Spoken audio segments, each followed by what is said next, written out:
Member Monday.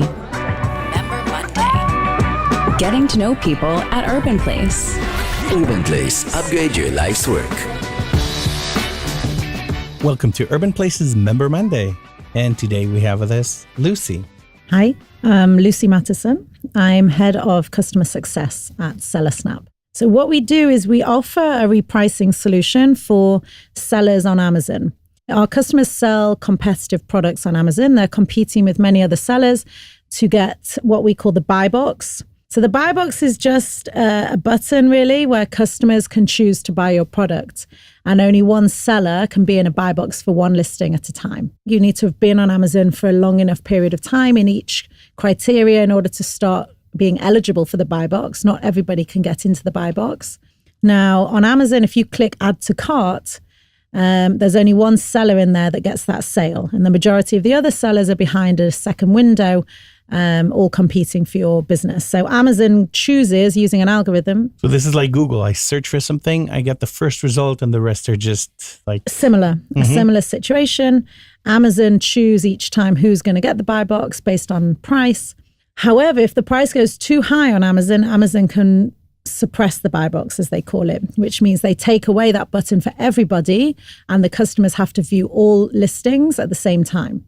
And our customers generally don't want that. They want the buy box back. So Amazon control prices by using this suppressed mechanism and make sure that it's still a good deal for the end buyer. So there are a number of reprices out there that help the Amazon sellers get into the buy box. And what ours also does is, rather than always reducing price, it tries to also increase your profits. How does repricing work? So it works by customers defining minimum and maximum prices that they're prepared to sell products for. And our system works using artificial intelligence and analyzes all the other competitors on a listing, figures out what their strategies are, and uses that to our advantage to try and bring the prices of all the products up so that our customers can sell at an appropriate price. So the algorithm doesn't just choose the cheapest one or the one with the highest rating. It combines how many signals does it have? For Amazon's sake, it has quite a few factors that go in. However, I would say the strongest one is price. So our repricer will have to drop price at certain times to get in the buy box, but what it will do before that is try and drive the price up so that when you're dropping, you're not dropping to your bottom price. Is it a matter of like 1 cent less than the competitor, or is it the substantial price reductions? It really can depend. On lower priced products, it could be the difference of 1 cent. Higher priced products, you can see quite a big discrepancy between the sellers. What tips can you give sellers on Amazon to get to the top? I would say definitely use a repricing tool if you can, because if you have a number of different products, it's very hard to change the prices yourself manually. It takes too long. Repricers can do it much, much faster. A good customer service. You want to make sure that you have good reviews for your store. Having decent stock flow, having a low return rate on your items is also useful. Making sure you're not back ordered on an item, because that can definitely inhibit the amount of buy box share that you're going to get. And if I'm a new seller on Amazon, how do I get noticed? How do I get to the top of the list? Well, a number of different ways. One of them will have to be patience. It's very hard to get there at the beginning. You do have a choice of how to fulfill your products. So fulfilled by Amazon products are more likely to get buy box share than fulfilled by merchant. Fulfilled means who packs it and sends it to the customer.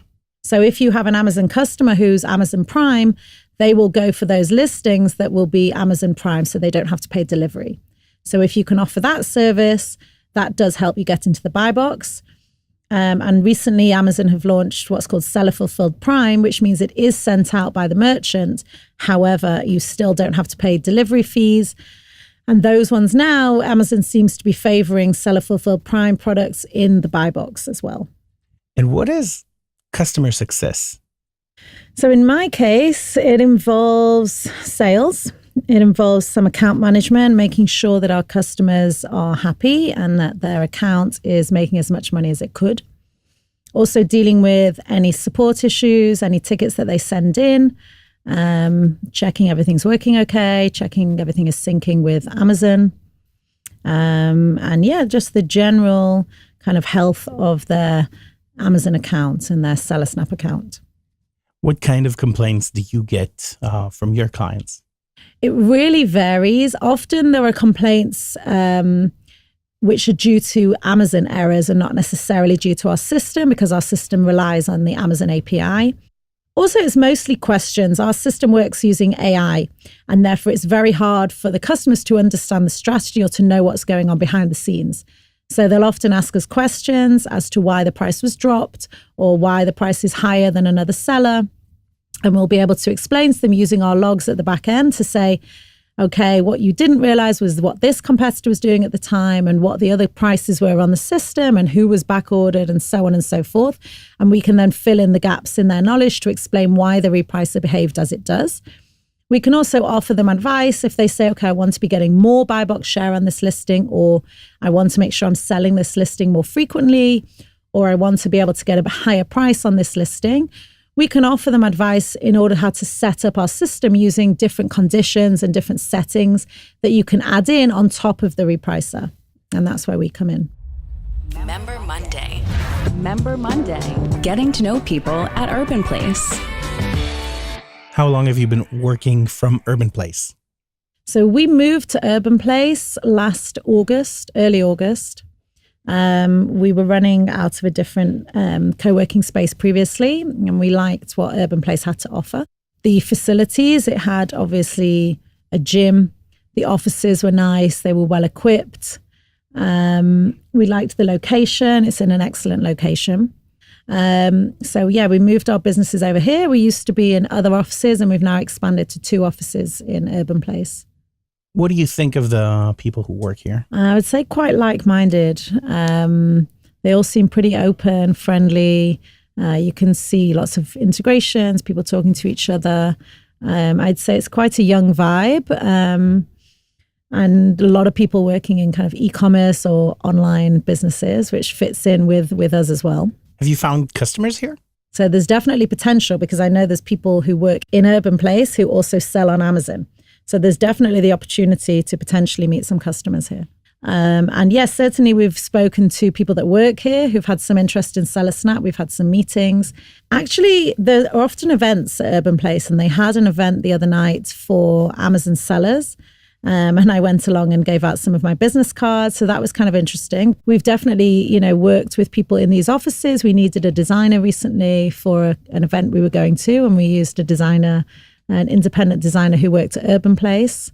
So all of that is very useful. We don't need to go very far to find, good experts in their field that can help us with different aspects of our business, because we are specialists in one area, but sometimes you also need help, with marketing and video creation. And we did some work through a friend here, Audio. Introduced us. Yeah, exactly. We've had help from Podcastico with our videos, and also setting up the visuals of the video. We had a recommendation from somebody here as well.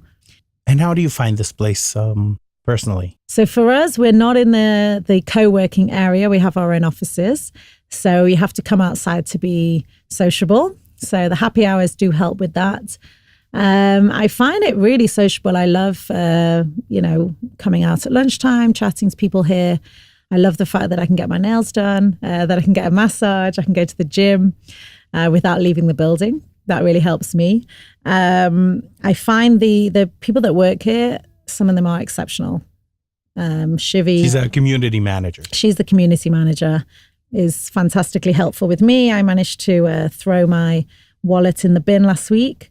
I wouldn't recommend that, but she was extremely helpful. Even late at night, she was helping me out with that. All the girls and the guys that work here are very helpful, friendly. Lucy, thank you very much. Thank you. This was Urban Places Member Monday. And if you want to be featured on this show, please contact your community manager, and we'll see you soon. This was another episode of Member Monday. Getting to know people at Urban Place. Member Monday. If you want to be featured on the show, contact us at up@podcasty.co.